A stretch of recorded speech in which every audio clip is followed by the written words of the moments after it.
ഇരിക്കേടാ, glass കയറ്റിയിടറാ.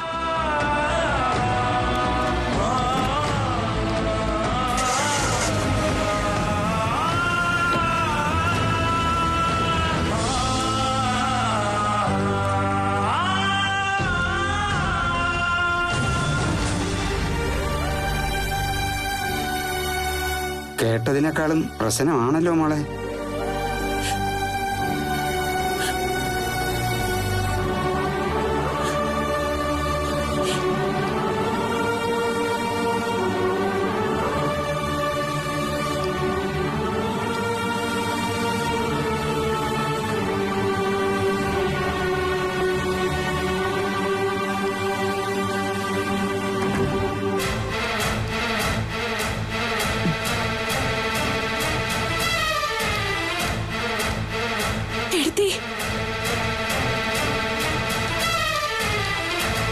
എന്താ മോളെ പെട്ടെന്ന് പോന്നേ?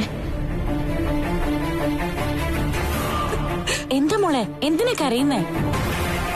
സാറിന്റെ അപ്പച്ചി കടയിൽ വന്നു. സാർ അവിടെ ഉള്ളപ്പോ എല്ലാം അറിഞ്ഞിട്ടാ വന്നത്. സാറിനെ തല്ലി കൂട്ടിക്കൊണ്ടു പോവുകയും ചെയ്തു. മോളോട് എന്താ പറഞ്ഞത്? എന്റെ മുടിക്ക് പിടിച്ചോണ്ട് സംസാരിച്ചു. ഇനി സാറിനെ കാണാൻ പറ്റുമെന്ന് തോന്നുന്നില്ല ഇടത്തി. അപ്പച്ചി എന്തായാലും ഈ സംഭവം അറിഞ്ഞേ പറ്റൂ മോളെ. അത് ഇന്നങ്ങ് അറിഞ്ഞൂന്ന് കരുതിയാ മതി. ഇനിയിപ്പോ ഉറപ്പെണ്ണുമായിട്ടുള്ള വിവാഹം പെട്ടെന്ന് തീരുമാനിക്കും. അതിനാ സാധ്യത. സാരമില്ല എടുത്തി. അപ്പച്ചിയുടെ ഇന്നത്തെ സ്വഭാവം കണ്ടിട്ട് എനിക്ക് വയ്യ ഇനി ആ വീട്ടിലോട്ട് പോവാൻ. അതുകൊണ്ട് സാറ് സ്വസ്ഥായിട്ട് കഴിഞ്ഞോട്ടെ. മോളില്ലാതെ അരുണിന് സ്വസ്ഥത കിട്ടുമോ? ജീവിക്കാൻ പറ്റുമോ? അങ്ങനെയൊന്നും കരുതിയിട്ട് കാര്യമില്ല. ഇന്ന് ഞാനും ആ കടയിലുള്ളവരെ നേരിട്ട് കണ്ടു. അവരുടെ മുന്നിൽ നിന്ന് വിറയ്ക്കുന്ന അരുൺ സാറിനെ. ആരുടെ മുന്നിലും തല ഉയർത്തിപ്പിടിച്ചു നിന്ന് സംസാരിക്കുന്ന ആള് ഇന്ന് നിന്ന് വിറയ്ക്കായിരുന്നു അവരുടെ മുന്നില്. എനിക്കതൊന്ന് കാണാൻ വയ്യ എടുത്തേ. സഹിക്കാനും വയ്യ. മോളകത്തേക്ക് ചെല്ലേ.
അനന്തരവനെയും കൂട്ടിയാണല്ലോ വരവ്. രണ്ടുപേരുടെയും മുഖം അത്ര പന്തിയല്ല. എന്തെങ്കിലും കുഴപ്പമുണ്ടോ?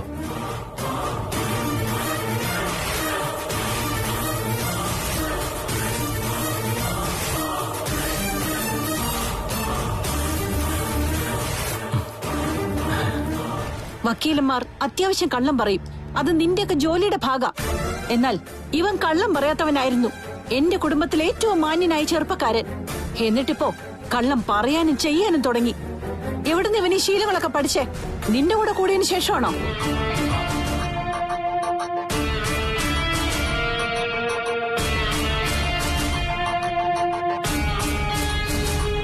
ആണെന്ന് എനിക്ക് പറയേണ്ടി വരും. എന്താ പറ്റിയത്? അയ്യോ പാവം, അവനൊന്നും അറിയില്ല. ഇവനെ വീട്ടിൽ നിന്ന് ജോലിക്കാരി പെണ്ണിനോട് പ്രേമം. അവളെ കാണാൻ വന്നപ്പോഴേ അന്തസ്സായിട്ട് അവിടെ ഇരുന്ന് കാപ്പി കുടിക്കുകയായിരുന്നു ഈ മഹാൻ.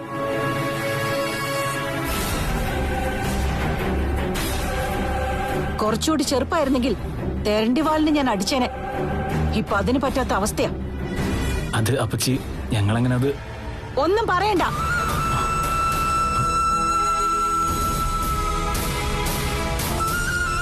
ഞാനെല്ലാം അറിഞ്ഞു, മനസ്സിലാക്കി. ഇനി നിന്റെ ഒന്നും നാടകം നടക്കില്ല. ചേർത്തെടുത്ത് കാർത്തു വരാമെന്ന് ചോദിച്ചപ്പോ അന്നിവൻ എങ്ങും തൊടാതെ സംസാരിച്ച് എന്നെ അങ്ങ് പറഞ്ഞു വിട്ടു. എന്നാൽ ഇന്ന് സത്യം ഞാൻ മനസ്സിലാക്കി കഴിഞ്ഞു. ചേർത്തെടുത്ത് കാർത്തുവിനെ നേരിൽ കണ്ടു.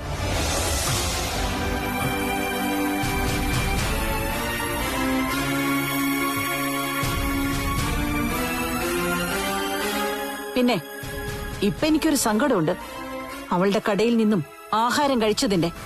അതിനെപ്പറ്റി ഞാൻ നല്ല അഭിപ്രായം പറഞ്ഞു പോയല്ലോ. അവളുമാര് വച്ചുണ്ടാക്കിയത് സ്വാദോടെ കഴിച്ചല്ലോ. ആ വിഷമം ഇനി കുറച്ചുനാൾ ഉള്ളിൽ തന്നെ കിടക്കും.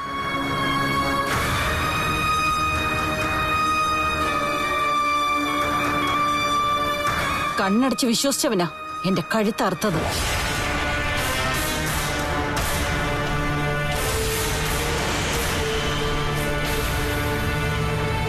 ഇനിയിപ്പോ മെല്ലിപ്പോക്കില്ല. കല്യാണം കഴിഞ്ഞിട്ടേ ഇവന് പുറത്തേക്ക് വിടുള്ളൂ.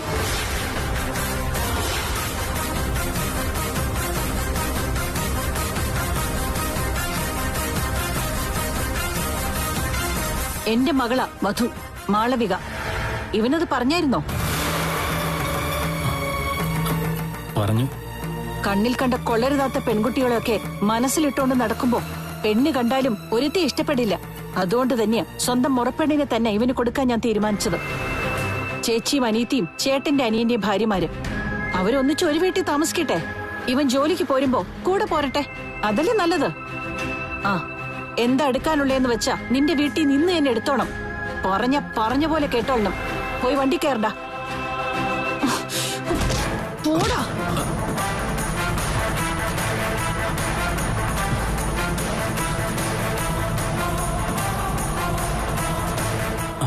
അപ്പച്ചി, ഇടുപിടിയെന്നൊരു കല്യാണത്തെ കുറിച്ച് ചിന്തിക്കണം.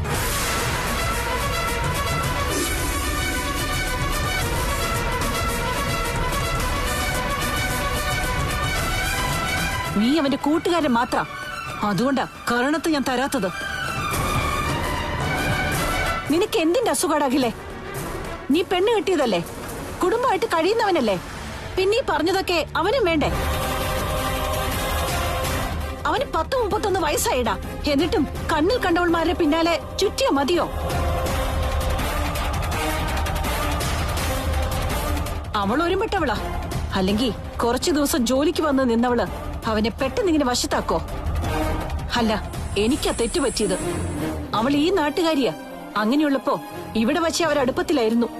എന്നിട്ട് അവൻ തന്നെയായിരിക്കും അവളെ അവന്റെ വീട്ടിൽ ജോലിക്ക് വയ്പ്പിച്ചത്. എന്തൊക്കെയോ പരിപാടികൾ ആസൂത്രണം ചെയ്തിട്ടുണ്ടായിരുന്നു കൂട്ടുകാരനും കൂടി. എന്താടാ, ഇടയ്ക്കവള് വരുന്നുണ്ടോ നിന്നെയൊക്കെ കാണാൻ? അയ്യോ, അങ്ങനെയൊന്നും പറയല പച്ചി. അങ്ങനെ പറയാൻ എനിക്ക് തോന്നുള്ളൂ. ഇതൊക്കെ നിന്റെ വീട്ടിലും വിളിച്ചറിയിക്കേണ്ടതാ. അരുണും ഞാനും തെറ്റൊന്നും ചെയ്തിട്ടില്ല. കണ്ണുകൊണ്ട് കാണുന്നത് എനിക്ക് വിശ്വാസാടാ. അതുകൊണ്ടാ ഞാൻ നേരിട്ട് വന്നത്. എന്റെ മനസ്സ് എന്നോട് കുറച്ചു ദിവസമായി പറയുന്നുണ്ട് അവൻ തെറ്റ് ചെയ്തെന്ന്. അവസാനം അത് ശരിയായില്ലേ? ഇനി ആ ശരിയെ തിരുത്തണം. എന്റെ മകളും അവനും തമ്മിലുള്ള കല്യാണം കഴിഞ്ഞിട്ടേ ഇനി അവൻ പുറത്തിറങ്ങും. അതിന് നീയും സാക്ഷിയാവാൻ തയ്യാറായിക്കോ.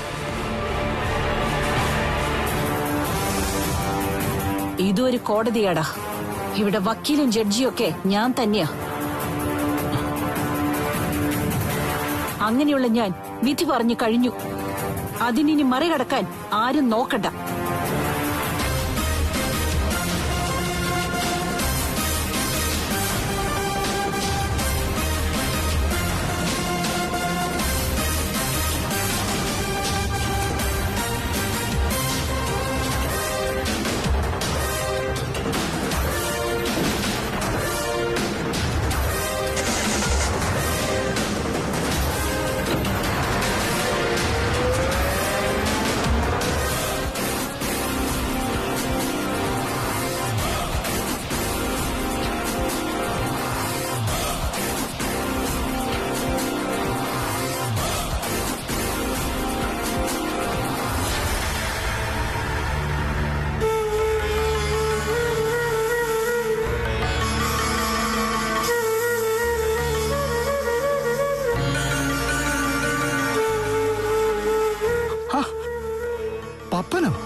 ആഗ്രഹിച്ചതേ ഉള്ളൂ ഒന്ന് കണ്ടിരുന്നെങ്കിൽ. എന്റെ ചേർത്തെടുത്ത് ഭഗവതി. എങ്ങനെ പോണു അവിടെ കാര്യങ്ങള്? കുഴപ്പമൊന്നുമില്ലാതെ പോയിക്കൊണ്ടിരിക്കുകയായിരുന്നു. എന്നാ ഇപ്പൊ ചെറിയൊരു വിഷമമുണ്ടായി. എന്താടാ? ജയിലിൽ കിടക്കുന്ന നിന്നോട് വന്നതൊന്നും പറയണ്ടെന്ന് കരുതിയതാ. പിന്നെ അന്ന് പരോളിൽ ഇറങ്ങിയ ശേഷം പല സത്യങ്ങളും മനസ്സിലാക്കി വേദനിച്ച പോലെ ഇനി വേണ്ടെന്ന് കരുതിയിട്ടാ. നേരത്തെ കാര്യങ്ങൾ അറിഞ്ഞാൽ പിന്നെ കുഴപ്പമില്ലല്ലോ. അതേതായാലും നന്നായി. നീ എന്താന്ന് വെച്ചാൽ കാര്യം പറ. അത് അരുൺ സാറിന്റെ അപ്പച്ചി അരുണും കാർത്തും തമ്മിലുള്ള താലികെട്ട് കഴിഞ്ഞൊന്നും അറിഞ്ഞിട്ടില്ല. എന്നാ അവർ തമ്മിൽ അടുപ്പാന്നറിഞ്ഞു. അരുൺ സാറിനെ അവരൊന്ന് കൂട്ടിക്കൊണ്ടുപോവുകയും ചെയ്തു.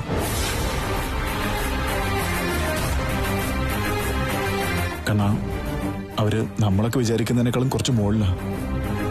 കാർത്തുവൊക്കെ ആകെ ഭയന്നിരിക്കുക. ഇങ്ങനൊരു ദിവസം നമ്മൾ പ്രതീക്ഷയാണല്ലോ പാപ്പ. ഇനി അരുണിനോട് മറ്റൊരു വിവാഹം കഴിക്കാൻ പറയുമോ? അരുൺ സാറിന് വേണ്ടി സ്വന്തം മകളെ ആലോചിക്കുക അവരിപ്പോ. മുറപ്പെണ്ണിന്. കാർത്തു പറയുന്നത് അപ്പച്ചിയുടെ ഇഷ്ടം പോലെ എല്ലാം നടക്കട്ടെ എന്നാ. അരുൺ സാറിന് ദോഷം ഉണ്ടാക്കുന്ന ഒരു പ്രവൃത്തിയും ചെയ്യാൻ ആ കുട്ടി തയ്യാറല്ല. അതങ്ങനെ തന്നെയാണ് വേണ്ടത്. പക്ഷേ ഒരുപാട് മോഹിച്ചു പോയി പാപ്പ. ആഗ്രഹിച്ചു പോയി അവര് തമ്മിൽ ഒരുമിച്ച് ജീവിക്കുന്നത് കാണാൻ. എന്താ പാപ്പ കാർത്തൂന് മാത്രം ഇങ്ങനെ? ആദ്യം ഉണ്ണിയുമായിട്ട് ഒരുമിക്കുന്ന കരുതി ഇപ്പൊ അരുണുമായി. ഇതാണെങ്കിലോ താലികെട്ട് വരെ കഴിഞ്ഞു. എന്നിട്ടാ ഇങ്ങനെയൊക്കെ സംഭവിച്ചിരിക്കുന്നത്? ഒരിക്കലും അരുൺ സാറ് കാർത്തൂനെ കൈവിട്ട് കളയില്ല. ആ ഉറപ്പ് ഞങ്ങൾക്കൊക്കെ ഉണ്ട്. ശരിയാ, അങ്ങനെ എനിക്കും തോന്നിയിട്ടുണ്ട്. സ്നേഹിക്കുന്നവരെ തള്ളിക്കളയുന്ന കൂട്ടത്തിലല്ല അരുൺ. അത് തന്നെ ഞങ്ങളുടെയൊക്കെ ആശ്വാസം. കാർത്തൂൻ അരുൺ സാർ സ്നേഹിക്കുന്നുണ്ട്. അയാളെ മനസ്സിൽ കൊണ്ട് നടക്കുന്നുണ്ട്. പിന്നെ എങ്ങനെ വേണ്ടെന്ന് വെക്കും? അവരുടെ കുടുംബത്തിന്റെ കെട്ടുറപ്പും അപ്പച്ചിയുമായിട്ടുള്ള അടുപ്പും ഒക്കെ പറഞ്ഞു കേട്ടതല്ലാതെ നമ്മൾ കണ്ടിട്ടില്ല. അവരെ മറന്നുകൊണ്ട് ഒന്നും ചെയ്യാൻ പറ്റിയില്ലെങ്കിൽ പിന്നെ എങ്ങനെ കാർത്തു അരുണും തമ്മിൽ ഒന്നിക്കും? എന്നായാലും ഇതൊക്കെ പ്രതീക്ഷിച്ചതാ. അവര് തമ്മിൽ ഒന്നിച്ച് ജീവിക്കാനുള്ള വഴി അരുൺ സാർ തന്നെ കണ്ടെത്തിക്കോളും. അതിന് കഴിയാതെ വന്നാ ഇനി എന്റെ കാർത്തൂനൊരു ജീവിതമില്ല. മറ്റൊരു വിവാഹത്തിന് നിന്ന് തരില്ലെന്ന് കാർത്തു പറഞ്ഞു കഴിഞ്ഞു. നീ വിഷമിക്കേണ്ട കണ്ണ. ഞാനും ദീപനും പിന്നെ വക്കീലൊക്കെ അവിടെ ഉണ്ടല്ലോ. ഞങ്ങള് അവരെ തമ്മിൽ ഒന്നിച്ച് ജീവിക്കാൻ വേണ്ടതൊക്കെ ചെയ്തിരിക്കും. അരുൺ സാറിനെ ഇന്നും തല്ലുന്ന അപ്പച്ചിയാ. അവർക്ക് മുന്നിൽ അയാൾ അടിമയാ.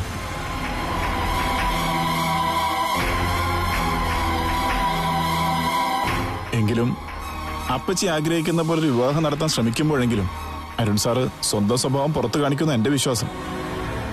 അവിടെ അയാൾക്കൊരു ഭാര്യയുണ്ടെന്ന് പറയും. എങ്കിലും ഇനി വിവാഹം കഴിഞ്ഞു തന്നെ ഇരിക്കട്ടെ. ആ വീട്ടിലേക്കല്ലേ എന്റെ മോള് പോകേണ്ടത്. അവിടെ കാർത്തൂന് നല്ലൊരു ജീവിതം കിട്ടുമോ? ഏത് വിഷമഘട്ടത്തിലും പിടിച്ചു നിൽക്കുന്ന കൂട്ടത്തിലാ കാർത്തു. അതുകൊണ്ട് അതൊന്നും പ്രശ്നമാക്കണ്ട. ആ, എല്ലാം നല്ലതിനു വേണ്ടിയാന്ന് കരുതാം. നമുക്ക് പ്രാർത്ഥിക്കാം. കാർത്തുവിന്റെ ഇത്രയും നാളത്തെ കഷ്ടപ്പാടിന് ദൈവം കൊണ്ട് കൊടുത്തതാ അരുൺ സാറിന്. ഇനി അദ്ദേഹത്തെ നഷ്ടപ്പെടില്ല. അവർ തമ്മിൽ ഒന്നിക്കാൻ ദൈവത്തിന്റെയും കൂട്ടുണ്ട്. ഞാൻ പോയിട്ട് വരാം.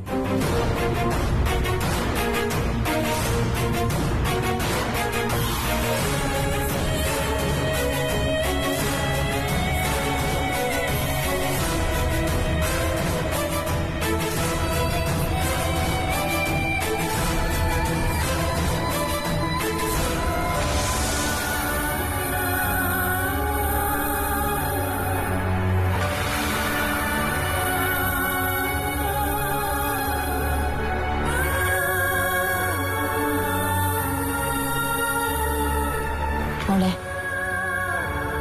ഇങ്ങനെ വിഷമിച്ചുകൊണ്ട് എന്തേലും കാര്യമുണ്ടോ? എനിക്ക് എന്റെ കാര്യം ഓർത്തിട്ടല്ല എടുത്തി സങ്കടം. സാറിനെ കുറിച്ച് ആലോചിച്ചിട്ടാ. ഇനി എന്തൊക്കെ സംഭവിക്കുന്ന ഒരു നിശ്ചയവും ഇല്ല. ഒന്നും സംഭവിക്കാനില്ല. എല്ലാം കലങ്ങി തെളിയും. ഞാൻ പറഞ്ഞിട്ടില്ലേ ഏടത്തിയോട്, എന്നെ അമിതമായിട്ട് സ്നേഹിച്ച പിന്നാലെ ആപത്തുണ്ട്. അത് എത്രയോ തവണ പല സംഭവങ്ങളിലൂടെ ബോധ്യപ്പെട്ടതാ. ഇത്തരം സംസാരം കുറച്ചു നാളായിട്ട് ഇല്ലാതിരുന്നതാ. ഇനി അതിലേക്കൊന്നും പോണ്ട. സത്യമായിട്ടും പറയുവാ, എനിക്ക് പേടിയാവുന്ന അടുത്ത് ആ വീട്ടിൽ പോയി താമസിക്കാൻ. അങ്ങനെ പറഞ്ഞ എങ്ങനെ മോളെ? ഇനിയിപ്പൊ അരുൺ പറയുന്നത് പോലെ കേട്ടല്ലേ പറ്റൂ. മോളെ എന്തായാലും നടുക്കടലിലേക്ക് തള്ളിവിടാൻ അരുൺ ആഗ്രഹിക്കോ? അതുകൊണ്ട് ഒരു ഭയത്തിന്റെ ആവശ്യമില്ല. സാറ് അപ്പച്ചയെ കുറിച്ച് പറഞ്ഞതിനേക്കാൾ പ്രശ്നമാണെന്ന് തോന്നുന്നു. അരുണിനെയും ചേട്ടനെയും വളർത്തിയതിന്റെ അധികാരമാ അവര് കാണിക്കുന്നത്. അതിപ്പോ ഒട്ടുമിക്ക ആൾക്കാരും അങ്ങനെ തന്നെയാ. അവിടെ മോള് പിടിച്ചു നിന്നേ പറ്റൂ. കണ്ണേട്ടം പോയ ശേഷം നമ്മൾ സമാധാനത്തോടെ ജീവിക്കുന്നത് ഇപ്പോഴല്ലേ ഏടത്തി? ഇപ്പൊ നമ്മുടെ ജീവിതത്തിൽ ഒരു പ്രശ്നങ്ങളും ഇല്ല. ഞാൻ ഇങ്ങനെയൊക്കെ അങ്ങ് പോയിക്കോളാം. എന്താ ഈ പറയുന്നത്? കല്യാണം കഴിഞ്ഞ പെൺകുട്ടിയാ മോള്, അത് മറക്കരുത്. താലി കെട്ടിയെന്നല്ലാതെ ഒന്നിച്ച് താമസിച്ചില്ലല്ലോ ഏടത്തി. എന്നാ പിന്നെ ആ താലി മാറ്റിയിട്ട് കാർത്തു വേറെ വിവാഹം കഴിക്കോ? അതിനുള്ള തന്റെ ഇടം കാണിക്കോ? കുടുംബമായി ജീവിക്കാത്ത കാർത്തു കണ്ണേട്ടിന് വേദനയായിരിക്കും.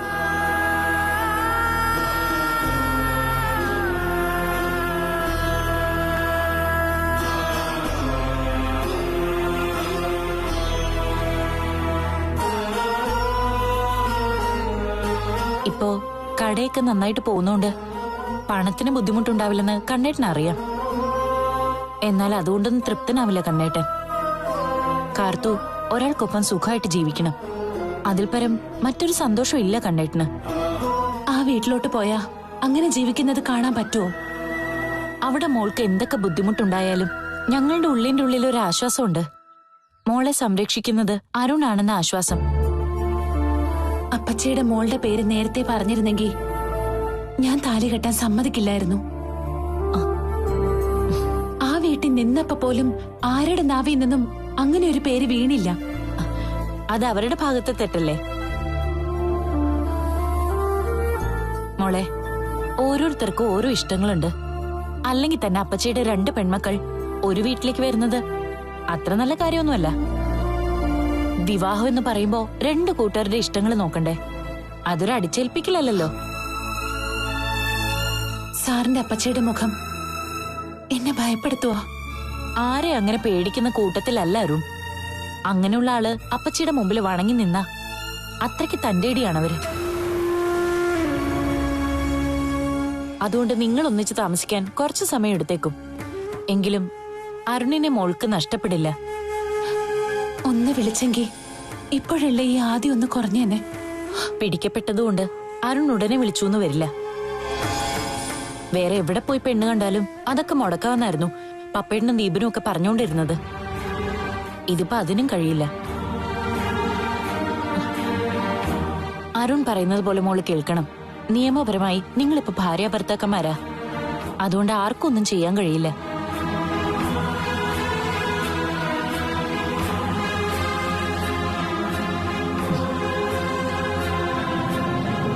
മോൾ എന്തായാലും നാളെ മുതൽ ഇവിടെ ഇരിക്കണ്ട. കടയിൽ വന്ന് കാണുകയും എന്തെങ്കിലുമൊക്കെ ചെയ്യുമ്പോഴേ ഇത് തന്നെ ഓർത്തോണ്ടിരിക്കില്ല. നമ്മൾ ഓരോന്ന് അതിരുകടന്ന് ചിന്തിച്ചാ അത് തന്നെ സംഭവിക്കും. അരുണ് മോൾക്ക് വേണ്ടി തന്നെയാ പലതും നമുക്ക് ചെയ്തു തന്നത്. അങ്ങനെ മോള് നന്നായി ജീവിക്കണമെന്ന് ആഗ്രഹിക്കുന്ന ആള് ഒരിക്കലും കൈവിടില്ല. അങ്ങനെ അടിയുറച്ച് വിശ്വസിച്ചു.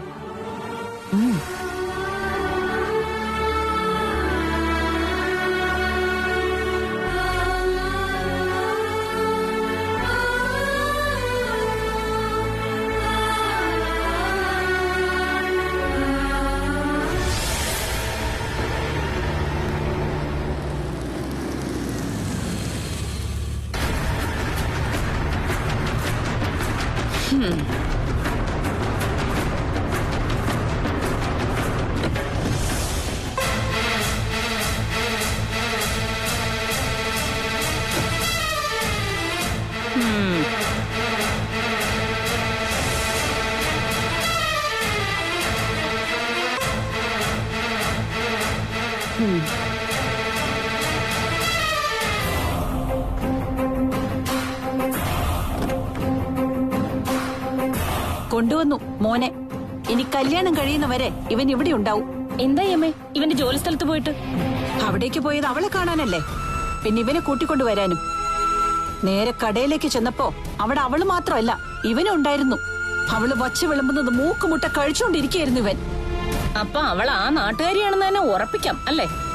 അതേന്നേ, ഇവൻ റെക്കമെൻഡ് ചെയ്തിട്ടാ അവൾ ഇവിടെ വന്ന് ജോലിക്ക് ചെയ്യുന്നത്. അപ്പച്ചി അത് ഞാൻ അറിഞ്ഞ കാര്യം പോലും അല്ലെന്ന് ഞാൻ പറഞ്ഞതല്ലേ. നീ മിണ്ടരുത്.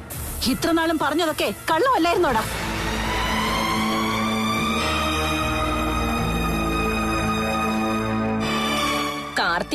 കാർത്തികയായോടാ?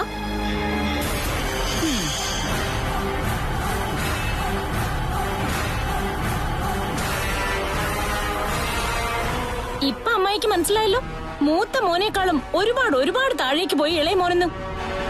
ചെറിയ പ്രായത്തിലെ ജോലി കിട്ടി, അതിനുശേഷം ഉണ്ടായ മാറ്റം ഇത്.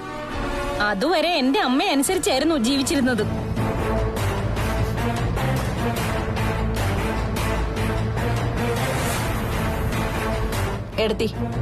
ഏടത്തിന് വിട്ടുകൊടുക്കരുത്. ഞാൻ മന്ത്രി സുഗതനെ വിളിച്ചിരുന്നു. അവന്റെ ട്രാൻസ്ഫർ ശരിയാക്കിയിട്ടുണ്ട്.